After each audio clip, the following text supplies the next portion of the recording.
Bàជំរាបសួរបងប្អូនទាំងអស់គ្នាថ្ងៃនេះយើងវិលមកជួបគ្នាជាមួយនឹងខ្ញុំបាទជើងរុនបាទមករយៈនេះខ្ញុំអត់បានធ្វើវីដេអូសម្រាប់ចែករំលែកទៅកាន់បងប្អូនទាំងអស់គ្នាទេដោយសារមករយៈនេះខ្ញុំជាប់រវល់អញ្ចឹងថ្ងៃនេះក៏ខ្ញុំឆ្លៀតធ្វើវីដេអូនិយាយអំពីដំណើរការរបស់សាំងធ្លាក់ពីធុង reservoir នៅនឹងដៃរបស់ខ្ញុំបាទនៅដៃរបស់ខ្ញុំនេះបាទហ្នឹងគឺយើងហៅថាcarburetor ឬក៏យើងហៅថាបេនសាំងអញ្ចឹងមេរៀនមុន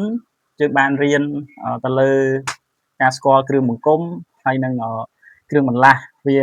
មួយចំនួនអញ្ចឹងហើយថ្ងៃនេះគឺខ្ញុំចង់មកនិយាយអធិប្បាយទៅលើប្រព័ន្ធសាំងដំណើរការធ្លាក់ពីធុង reservoir អញ្ចឹងដោយសារខ្ញុំអត់សូវមានពេលទំនេរខ្ញុំជាប់រវល់ការងារផងហើយក៏